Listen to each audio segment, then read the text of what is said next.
Welcome, everyone, to this webinar on the ulcerative colitis symptoms and probiotics. And this is Thomas Tompkins, the Research Director for Rosell Institute Microbiome and for Microbiome and Probiotics.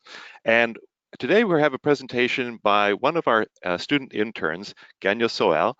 And Ghania, this is an example of some of the work, the fine work you can do as an intern studying probiotics. And this is an interesting work that that she undertook as a one-year intern at our facility at the Institute Rosell.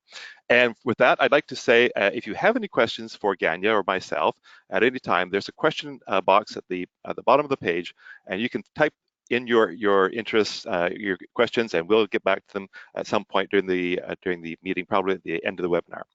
Next slide, please, Ghania. So just a few words about Lallemand Health Solutions before we get started. Lallemand is Lallemand Health Solutions is part of a larger company called Lallemand, which was founded at the end of the 18th century, 19th century, pardon me. And we have over 4,000 employees globally. About 400 of these are actually in Lallemand Health Solutions. And Lallemand Health Solutions is a group that is responsible for studying probiotics for health applications, as the name implies. So next slide, please. Within Lallemand Health Solutions, we have the Rosell Institute for Microbiome and Probiotics, and this is our research arm that evaluates all the preclinical and the clinical evaluation of the strains so that we can better understand how these microbes may influence health and how to better position the probiotics for specific applications, such as the one you're going to see today. So we have a number of platforms from gut health, which is the traditional use of probiotics, through to brain-gut axis, which you're going to hear more of in the future, I'm sure, and a lot of different areas that we believe that probiotics may have a major impact in the I wouldn't say prevention, but improvement of symptoms associated with specific conditions. So we have many years of work in probiotics. Our first publications were from 1928 with Dr. Rosell, and right through to the current day as the one you're going to hear now by Ghania. So next slide, Ghania. Mm-hmm. So this is a study that I asked Ghania to undertake while she was an intern, as I mentioned before, and she's going to tell you all about the process that she went through to undertake this this interesting systematic review and meta-analysis. So Ghania, take it away. All right, thank you so much, Dr. Tompkins, for the introduction and the nice explanation at the start there. So yeah, moving into our topic of discussion for today, I'll be speaking about the use of probiotics for ulcerative colitis treatment, and specifically we'll be looking at a two-strain probiotic called Metalac S, for which myself, Dr. Tompkins, along with two additional researchers at Lallemand Health Solutions, Dr. Mary Kreisman and Jade Su, did a comprehensive review by evaluating a large number of Chinese randomized controlled trials, which looked at the clinical effectiveness of the probiotic for patients with ulcerative colitis. Now, in the past, there had been one review that was conducted looking at a similar style of RCTs in China with this probiotic, and it was published by Hugh et al. In 2013. Now, over the past 7 years, however, there's been a huge influx in the studies that was examining this specific disease state and this specific probiotic, so it was missing a lot of the critical information from these newer studies in this past review. And Dr. Mary Kreisman actually also did a really good deep dive into this past study by Hugh et al. And found that some of the meta-analytic techniques were either missing, or we saw that there was not a lot of uniformity in the design. So we thought that we would try and take our hand at running our own systematic review and meta-analysis on this product, because really running an SRMA is a great way to kind of move into the field of evidence-based medicine, where you can take a lot of your clinical findings and put them into clinical practice, something that's a lot harder to do when you're running simply another clinical trial of your own. You need a lot of generalizability and a lot of work moving forward from just a single trial. So what I'd like to today is bring you through this SRMA with me and share some of our findings with you today. So I'll start off with a bit of a background, of course, We'll look at some of the disease background as well as a little bit about Metalac-S. I'll also quickly touch upon some of the steps for the systematic review, and then we'll round it off with the study results and where we think these results could take us next. So starting off with ulcerative colitis itself, it is an inflammatory bowel disease of the large intestine, as it presents as diffuse inflammation throughout the large intestine, and it can be characterized in several different ways, one of which being the compartmentalization of the inflammation itself, as we can see in that bottom image there on the slide, and the other also being the severity. Now, the severity is determined by both the spread of the inflammation and also the correlation with clinical manifestations, which can include symptoms such as diarrhea or abdominal pain. And for the mild to moderate cases, which are the most common, for ulcerative colitis, we typically prescribe oral or suppository aminosalicylates, which are anti-inflammatories. And on the market today, you can hear common names such as sulfasalazine, mesalazine, and olsalazine. You'll also hear these throughout the presentation as we've reviewed them quite thoroughly during our SRMA. And for the more severe cases, physicians will typically prescribe corticosteroids. Now, ulcerative colitis, it's a recurring inflammatory bowel disease, so it tends to have these flare-ups in individuals, which can last anywhere from a few days to a few weeks. And so when we say it's active, it means these individuals have that flare-up at the moment. And when we say it's in remission, it means that the flare-up and a number of those clinical symptoms have vanished from the participants. Now, looking at a little bit about Metalac-S, as I mentioned, it is a two-strain probiotic, and it consists of Enterococcus faecium and Bacillus subtilis in a 90-to-10 ratio. There are two dosage strengths as well. We have the 0.5 billion CFU per cap for regular strength and the 1 billion CFU per cap for the double strength. And here in Canada, both these strains are actually approved under the name of I. bacillus and Firmilac SB. And these are approved for the use of irritable bowel syndrome patients and individuals with diarrhea type GI disorders. But even prior to its approval in Canada, it's been used for a number of years, particularly in Korea and China, where it's also manufactured for 30 years and the past 20 years, respectively. And although it's been documented for a use for a number of different GI disorders, of course, what we're most interested in today is its ability to help with the induction and maintenance of remission for ulcerative colitis patients. So now that you have a bit of a background about the disease and a little bit about the product, let's just quickly jump into some of the methodology. Starting, of course, with acquainting ourselves with the most up-to-date guidelines for SRMAs. For example, we have the Cochrane Database of Systematic Reviews, we have the PRISMA guidelines, and the CRD. And after reviewing these, we found that each of them presented a very detailed list of step-by-step procedures one should follow in conducting an SRMA.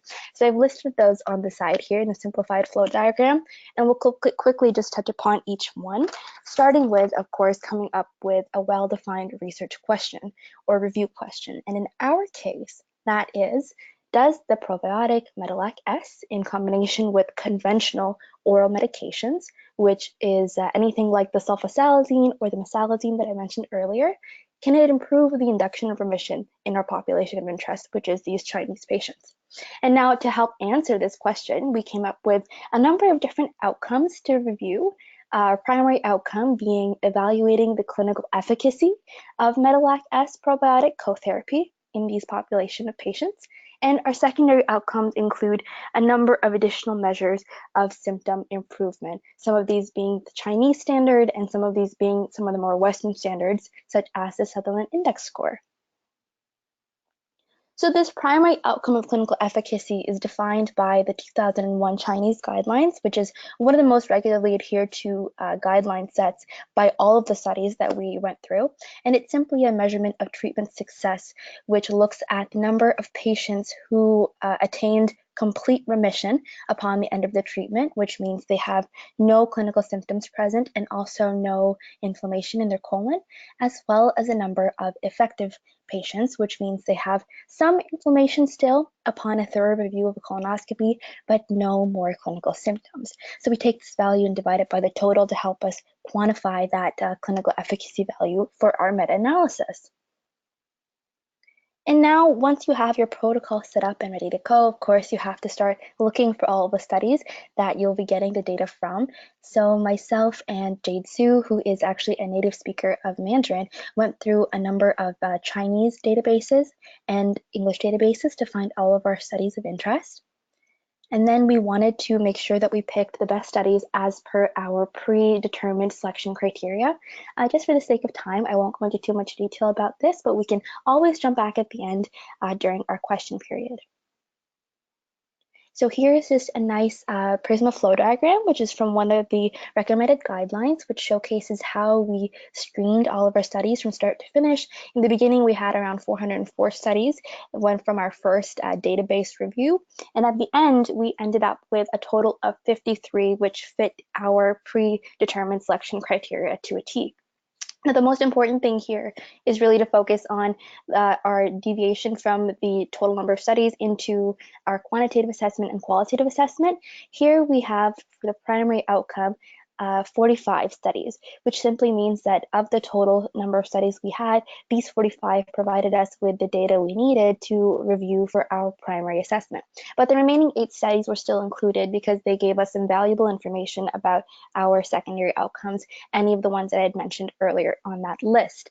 The risk of bias analysis, however, is an important qualitative assessment that we do, and it can be considered as well one of our secondary outcomes, so to speak. It's a recommended review that we do to evaluate the systematic differences in treatment groups, which could cause a potential deviance or an under or overestimation of the data that we've extracted.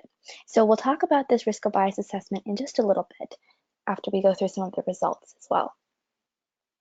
So of course, once we have all of the studies picked out, we want to extract all the data available for our respective data sets.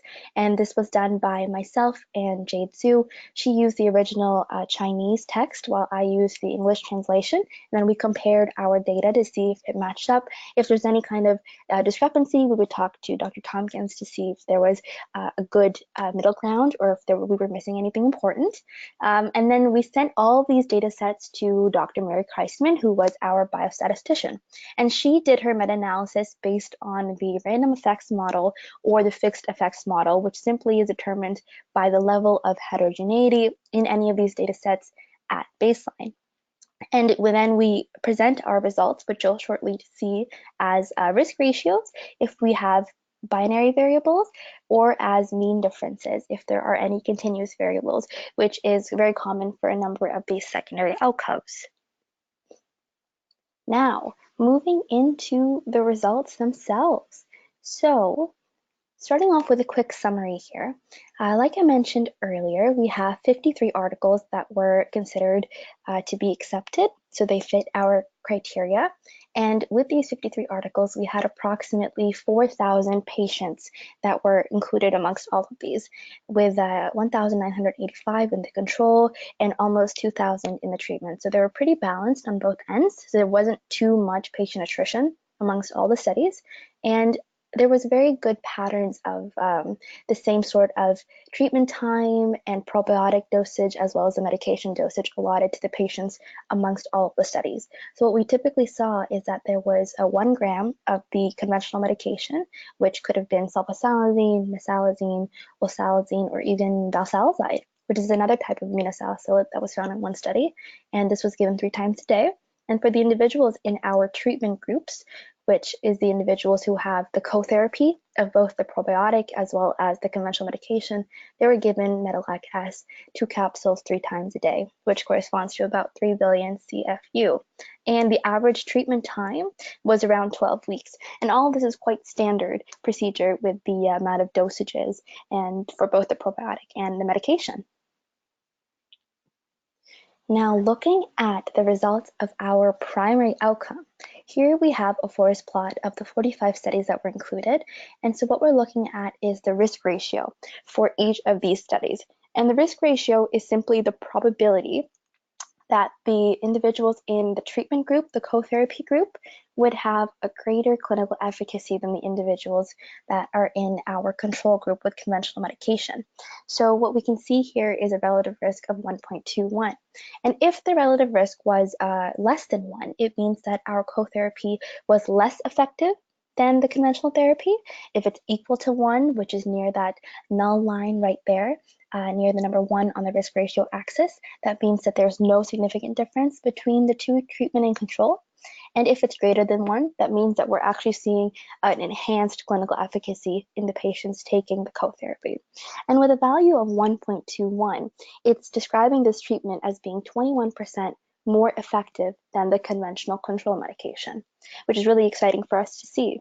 And then, as you'll also notice on this forest plot, there is a lot of individuals who focused on, who were taking the sulfasalazine and the mesalazine, which are two of the conventional medications. And because of the large quantities, we decided to do a bit of a deep dive and compare the clinical efficacies of these two combinations, one with the sulfasalazine and the metalac S, and one with the mesalazine and the metalac S. And sulfasalazine, sorry, is also called SASP for short. Now, when we did a comparison, we actually saw that the sulfasalazine seemed to outperform the mesalazine, which is quite interesting. And it's something that we did for a number of the secondary outcomes as well, which we'll look at next. So the Sutherland Index score is one of our secondary outcomes, and this is a common type of scoring index used here in the West as well. And it's basically evaluating the stool frequency, the rectal bleeding, and the mucosal appearance of these individuals. And so what we're looking at here, instead of the relative risk, is a mean difference. Because we don't have binary categorical variables, we're looking at changes in score. So a mean difference is simply the change in the Sutherland Index from the start of the study to the end of the study period. And then we compare that between the control groups and the treatment groups. And this comparison is giving us a ratio of 3.10, or the mean difference, sorry, I should say, of 3.1. And what this basically implies is that the individuals in our treatment group at the end of the study period, they had a score which was 3.1 units less than the individuals in our control groups. So where the score is going down, which is exactly what we want to see. And again, when we did a bit of a deep dive and we looked at the differences between the co-therapy conventional medications, we again found that sulfasalazine was outperforming mesalazine. Now, the mean endoscopic score again uses the mean difference. So we're looking at the changes in score from start to end of the study. And here we see that there is a mean difference of 0.71. So there is a change in the score between the treatment and the control. And it is a little bit less than what we saw in the Sutherland Index, and that's likely due to this one study over here, the second last study by Zhu et al. 2016, who actually had the opposite effect. So what they saw in their study is that individuals that were on the co-therapy didn't seem to do as well with the endoscopic score as they did with the conventional medication. And so what they're evaluating with this endoscopic score is things such as mucosal friability and spontaneous bleeding upon endoscopies. So this 0.7 value is then dictating that the individuals in the treatment on average, even with this opposite expectation in the Zhu et al. Study, these individuals had 0.71 unit less score than the individuals that were taking the conventional medication alone. The histological score, same thing, we're looking at the mean difference. And for the histological score, it's now evaluating microscopic levels of inflammation as well as any sort of crypt distortion of the GI. And we see that there is a mean difference of 1.07. So these individuals in the treatment group with the co-therapy compared to the individuals in the conventional group, again, the scores at the end for these individuals was 1.07 units less than the scores for the individuals in the conventional therapy alone. And you'll notice actually for this one and the last one, we weren't able to look at the comparison between sulfasalazine and mesalazine, and that was simply just because of the lack of data that we had for these two studies. For these two subcategories of data. Now, another one of the secondary outcomes we looked at is the adverse events. And so here we were looking at the number of individuals that were reporting their individual events when they were taking the the conventional medication or they were taking the co-therapy.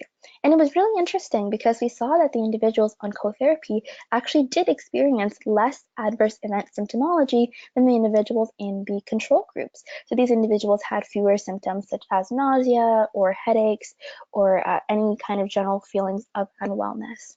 So we used relative risk here, and because we'd like to see the adverse events go down, unlike our primary outcome, over here we're looking to see this value of relative risk be less than 1, and that's exactly what we see. Now, this is the last outcome that we evaluated as part of our meta-analysis. And I know this slide looks a little bit daunting. There's a lot of forest plots going on.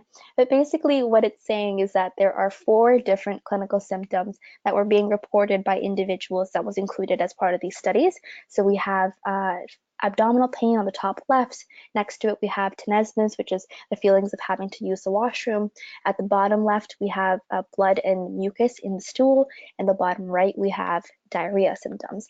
And so for all of these, because they were simply patient-reported outcomes one by one, we were able to use a relative risk.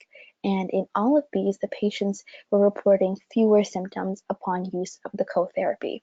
So we see a relative risk that's less than 1 for all 4 of these symptoms. And we also were able to do an analysis of the sulfasalazine and the mesalazine in this case, and we did see that the sulfasalazine seemed to again be outperforming the mesalazine. Now here, the maintenance of remission. This is one of the outcomes that we hoped to be able to do in the beginning, but because there was a lack of data looking at the relapse rate as a function of time, we weren't able to review this through the meta-analysis. So instead, we looked at maintenance of remission through a descriptive analysis with the 10 studies. We just kind of evaluated them, we read over them, looked at their results, and we found that 8 of the 10 studies showed that with the use of co-therapy, these individuals maintained that remission state well after the individuals that would take in the conventional medication alone upon the end of the study. So that covers all of the quantitative information. Quickly looking at our qualitative analysis, like I mentioned, this risk of bias assessment is recommended by a number of the guidelines, including the Cochrane guidelines. And so what we do here is you have 2 independent reviewers, which in this case was myself and Jade. We look at 6 categories of potential bias in each of the studies. So these potential categories have been defined with the Cochrane handbook. And what we do is we assign them a rating of unclear, low, or high bias, again, as per the definitions of the Cochrane guidelines. And so we did this for all of the studies, and we looked to see what patterns emerged. So what we see here on this mosaic plot is that there's very typical standards of reporting for these studies, and that's because they're adhering to these Chinese guidelines that I mentioned earlier. So we can see here that there is a high emphasis on reporting the number of attrition rates, and the reporting itself of the results, and also making sure there's no additional sources of bias, which is why we see that it's quite green, which indicates that there's low bias amongst those categories. But there's also a lot of unclear bias, and that stems from the guidelines, which don't typically put a strong emphasis on blinding of participants or personnel, which is characterized by this detection bias or the performance bias or the selection bias. Now at the bottom, we also have this random sequence generation, which is simply the term for randomization. And although I mentioned earlier that these studies were all randomized controlled trials, the reason that we have an unclear risk here isn't because they didn't randomize, it's just because the randomization procedure or protocol wasn't directly stated, which according to Cochrane's guidelines means that it would be an unclear risk. So just to kind of quickly go over both our quantitative and qualitative results, we saw that there was significant effect for the clinical efficacy, our primary outcome, as well as the additional measures of symptom improvement when these individuals were taking the probiotic in conjunction with their conventional medications. We also saw the same thing for adverse events, those went down. And then for our qualitative assessment, we saw that the studies had very consistent reporting styles, which go along with the Chinese guidelines that differ slightly from the Western guidelines we would typically see. And because of the levels of low risk with the levels of unclear risk, we can say that the reporting itself and the quality of evidence that we have is of moderate quality. So what can we really take away from all this? Well, systematic reviews themselves are really a great way to get a good in-depth understanding of your topic of interest, and I think we really achieved that here with this publication. And unlike a lot of the other past papers we'd read, which did show that probiotics are effective for ulcerative colitis patients, they did tend to stick together ulcerative colitis with a number of different gastrointestinal diseases, and they looked at not just one type of probiotic or a couple of strains, they looked at a number of strains, and they kind of grouped everything together, which made them very heterogeneous. And it's hard to kind of pick and choose the data that you want. You have to take everything from there. So in our case, we really made sure to focus on one type of probiotic, one type of disease, and within one population, because this homogeneity helps to minimize a lot of that variation and also facilitates more practical applications for future clinical implementation. And again, we did also notice that metalac S seemed to be the most effective with sulfasalazine, which is interesting because it's the most common prodrug in China for mild to moderate ulcerative colitis. And we also see that it's more stable, perhaps, in the upper GI tract, which might be allowing it to get to the inflammation sites in greater quantities. And that could be one of the reasons why it's so effective in comparison to mesalazine. Another one of the things we think might be happening is that the sulfasalazine is actually having enhanced breakdown by this bacteria. We have some affiliates at the Moscone lab, and they did an in vitro analysis for us using the bacterial strains to break down sulfasalazine, and they found that it breaks down into its active component much faster with this bacteria. So that could be another interesting avenue to review a little bit further. Now, of course, with any study, there are some limitations. In our case, we do know that sulfasalazine seemed to be more effective, but there are very few studies that looked at valsalazide and ulsalazide. So we don't know if maybe a combination of one of these might be even more effective than sulfasalazine was. That would need some further research to do. And also, with any meta-analysis, it's actually recommended that you take into account the unpublished data from some of these authors, which we call gray literature. And although Jade reached out to some of these authors to find this unpublished data, unfortunately, we didn't hear back from them, so we just included whatever was published that we found through those databases. And with this work being done, I think that it's a great step forward in this practice of using probiotics for ulcerative colitis. We can definitely see if we can try to incorporate something like this in this Chinese population for individuals that have the ulcerative colitis in full force. And we can also try to substantiate its use in additional populations by doing some more research and perhaps conducting a trial or two ourselves with other populations, perhaps here in the West. We can use those opportunities to really also modify the standard care procedures in terms of the treatment dosage and the duration, which is something that we were not able to look at for our study because there wasn't a lot of variation in those values. So that is all I have for you today. I'd like to give a big thank you, of course, to Dr. Tompkins, who's here with us today, as well as Dr. Kreisman, our biostatistician, and Jade Su. We also have our analysts at the Moscone lab, which did the in vitro work for us, and a number of individuals who helped to find some of those RCTs on those Chinese databases, along with Jade and I. So thank you so much for tuning in today to the webinar. We'd be happy to take your questions and see what you have for us. Thank you. Thank you, Ghania. I am Morgan Maillard, and I'm a marketing group manager for Lallemand Health Solutions. Thank you for all the questions that we have received during this webinar. I have some, specifically one interesting for Ghania. So did you identify the specific responders cluster depending on the grade of the pathology, for instance? Sorry, did I identify the responders' grade of inflammation? The grade of severity? For example? So what we did is when we went through all of the studies, everybody that was listed in the studies actually typically was mild to moderate severity. Of all the studies, there was only one that included any patients that had severe ulcerative colitis.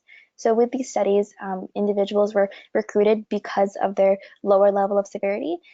It's difficult from the past literature to use probiotics for the severe cases. So amongst all of the studies, typically it was just mild to moderate patients.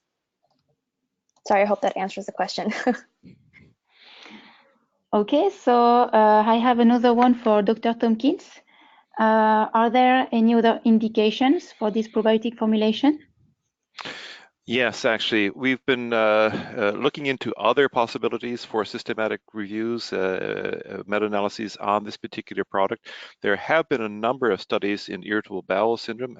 Ghania mentioned early on that there is in Canada, there is a claim based on irritable bowel syndrome. And yes, we have found over 100 articles actually in China on irritable bowel syndrome, both in diarrhea type, constipation type, and also the mixed type. And we are putting together a review now based on this type of information.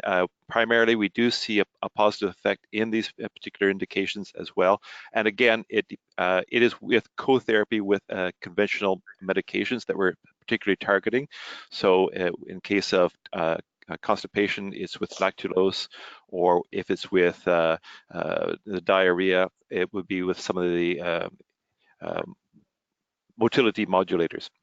So this is coming along, and we hope to be able to present this again shortly. Thank you.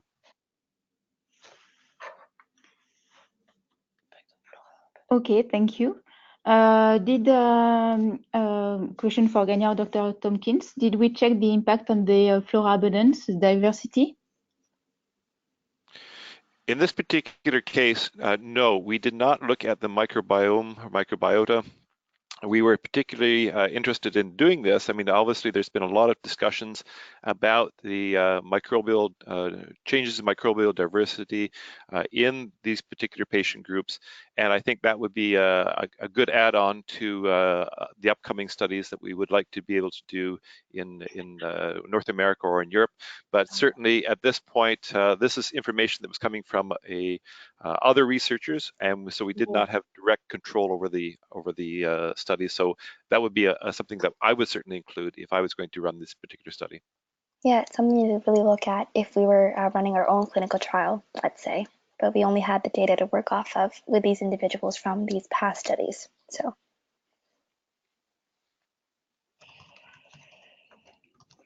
Okay, thank you. So thank you everyone for your attention. The webinar will now be closed. Thank you so much.